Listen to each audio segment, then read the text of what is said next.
nga nila, paminsan-minsan magandang tingnan ng mga bagay sa ibang perspektibo. Gaya ng susunod nating tampok na bisita.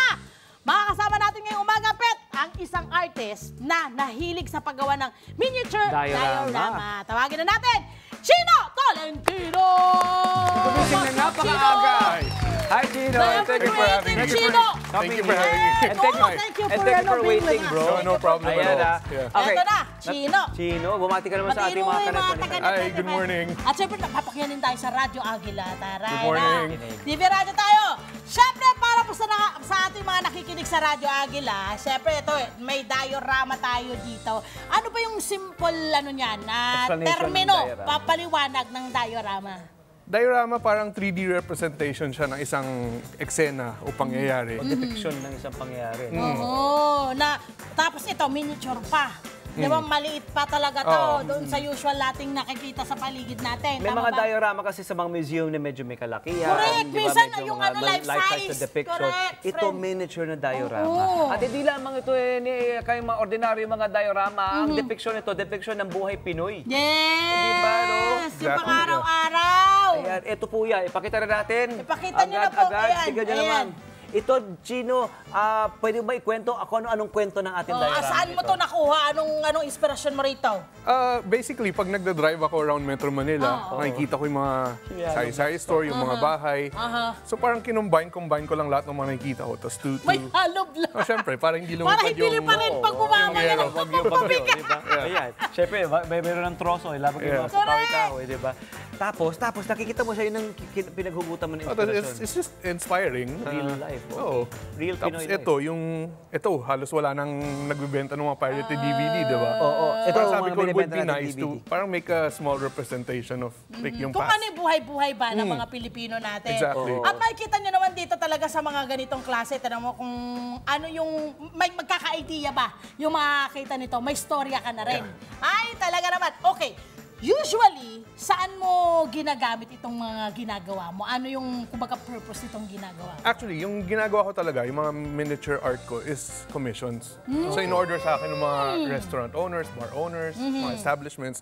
Pero this one, kasi I'm having my first exhibit. Yun! So I'm making pieces na, yung intim na Metro Manila So street. ilan ang balak mong gawin na ganito? Ayun, ang ganda ng mga kanyang ginagawa. Pinapakita ko ngayon sa mga sa video natin. Akala mo totoong life, parang full scale na pero miniature ayan, ito. Wow! Ang solid!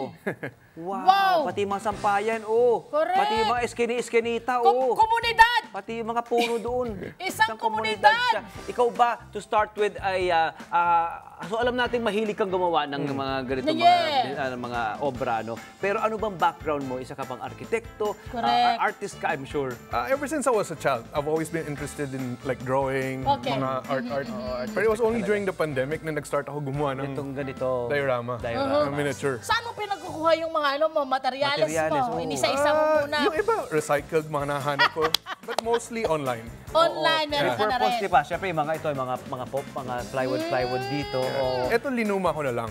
Bago yan, pero sinira ko ng konti. Aging na naganap. Alam mo, ang isa pang pwede nga naman niya i-commission. Halimbawa, yung mga ancestral house. No, na gusto mo pa ma-preserve kung ano yung itsura dati. Exactly. Pwede, no? I Exactly. think yun din ang isa sa pwede niyang parang para mapanatili yung memory nung kinalakanan mo. Kultura natin. Di ba? Buhay Kultura natin. Oo. At itong paggawa ng mga miniature, di ba, bro, may art at science at mathematics involved eh. Kasi hindi ka naman pwede basta-basta mag-miniature. Halimbawa, yung size ng bubong, sa tunay na buhay, ang bubong naman talaga, mas malaki naman at yung ano niya, yung ripple niya. Ito talagang kinostomize mo to scale. Exactly. Kasi pati yung itsura, yung size ng mga bubong, maliliit, pang miniature din talaga. Yes! Oo. Tingnan mo tong ano niya, tingnan mo yung parang yero niya. Oo. Ano to, ito yung sa karton.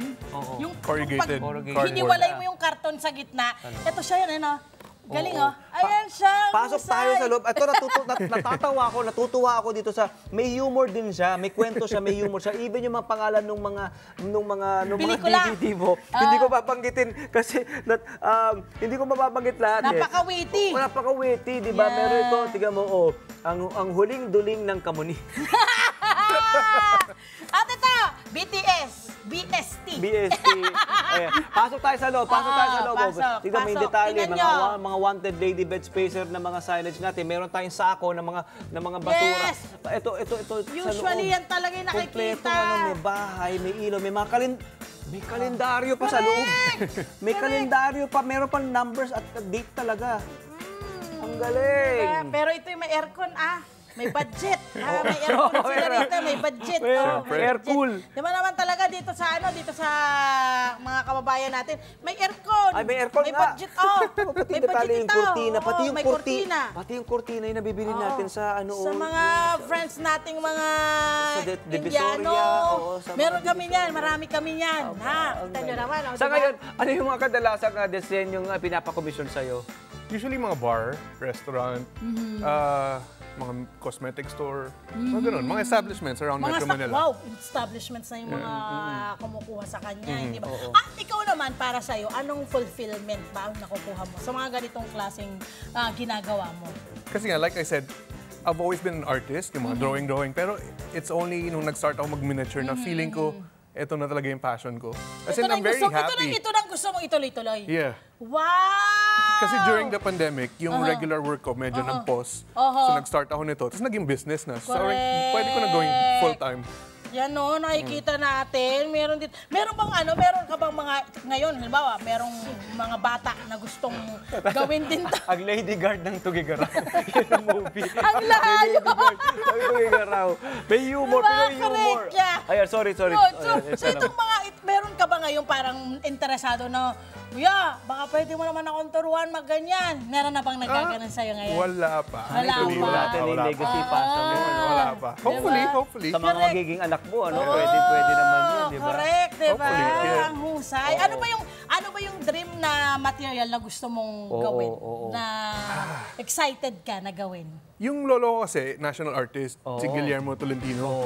Gusto ko gawin yung mga Hello. sculpture niya, yung mga oblation, into like miniature. Wow, Hopefully, gawin mo in the na! future.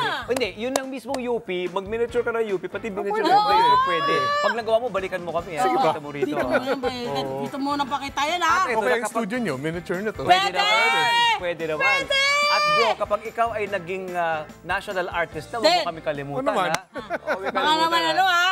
tinawagan ka namin.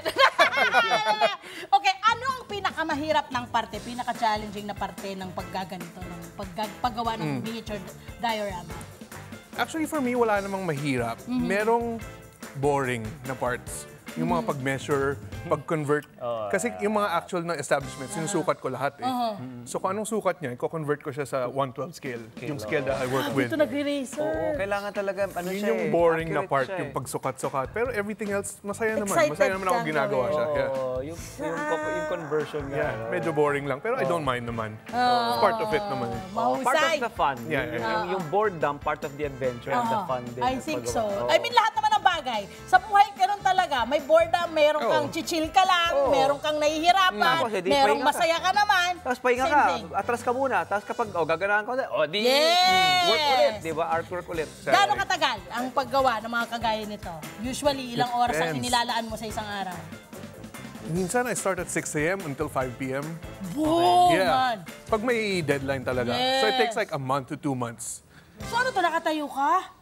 Hindi naman, nakaupo. Sa, Sakit siguro ng likod mo. May work area siya. Yeah. Gabo kasi syempre ganun, di ba parang Oo, iniisip ko eh. Kasi yung ibang gumagawa, parang ayaw nila nang nakaupo kasi parang gusto nila may movement. Pero ito naman, at least the may whole day nakaupo. Saan ka, paano ka nag-umpisa? Mula sa loob, palabas o labas, tapos... Loob muna. Loob muna, di ba? Saka Kasi mo sasara. isasara yung ano eh. Yeah. Oo, kasi para maano mo yung ano eh. Nakakaisay. May mga tools kang ginagamit, di ba? Alam mo, si Pia Guanyo, gusto niya rin gawin para kasama ng mga anak niya. Yung ang therapeutic daw. Very. Yung sarap makakalma, ang lakas Very, makakalma. very. Nag-iisip ka, gawa-gawa Tsaka, ka in your corner. wala ka ibang iniisip kundi ito lang. Exactly. Okay, magkano ang Parang punan focus natin na sa mga focus. ganito, sa mga kada design mo, usually? I mean, yung gagastusin mo. Yung mga ginagastos mo. It really depends on what the project is eh. Kasi some of the materials nahanap ko lang. Meron na ako luma. More or less, siguro, Like this one. Mga magkano yan? ang ginastos ko for materials around 5. 5,000. 5,000. Investment mo yun eh, di ba? Yeah, Pero syempre, the others magagamit mo pa. exactly. May mga matitira Tsaka, doon, friend, i-repurpose lagi mo lang nating ulit. tatandaan, pag artist po yung ating susuportahan, ang sinusuportahan natin ay yung kanyang pagod, pagmamahal at passion doon sa binuo niyang obra. Yun po talaga. Actually, kulang pa nga yung babayaran natin sa kanila sa pagbubuhos nila ng panahon para sa kanilang mga obra. Yun yun! Tapos, Pilipino pa. Ayan, doon tayo, support lokal. Ano masasabi mo, mensahe mo sa mga kababayan natin na gusto maging katulad mo, gustong gumawa ng ganito, or mag-branch out sa ganitong klaseng artistry?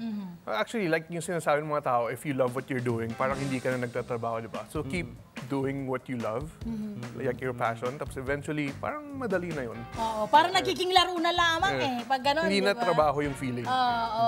Kailangan nag-enjoy ka talaga sa pinapasukan mong trabaho man Exactly, yan, yeah. or business man yan, o ano man yan. Kailangan talaga meron kang inclination to it para ma-push ka every day. Or hindi man Exactly. ma-push, excited ka to wake up Very and do excited it. to look, like Correct. looking forward. Yeah. Good Amazing work, amazing Chino. Amazing! Thank you, Chino. Thank you so much for having Ayan me. Ayan huwag kayong bibitiw, Chino. Palakpakan naman natin ang ating Palakpakan future natin, Chino! national artist. Chino Tolentino, mahusay. Oo, simple lang siya sa Wait lang sulok, ha, meron tayong napansin dito kanina eh. Ito yung paborito ng ating mga kababayan. Ano? Pasok ko yung sa kanto. Saan? Ayun o, asan na yung mic dyan? Asan na yung mic? Ayun o! Ayun! Ayun o! May pa-video May nag-video, okay. Hoy! Halo! Hoy, maaga pa! Nag-iingay ka na! Ayun! Yan, di ba? Ayun, Talagang yung ano ng Pilipino, kwento ng Filipino community sa isang lugar, lalo na sa Metro Manila, Yeah. no? Ganito. Yan na po yan, mga kababayan. Ang Ganda. galing. Chino! Sir Chino Thank you, Tolentino, maraming salamat Thank ha. you. Thank so you then for having much. me. Thank you so much.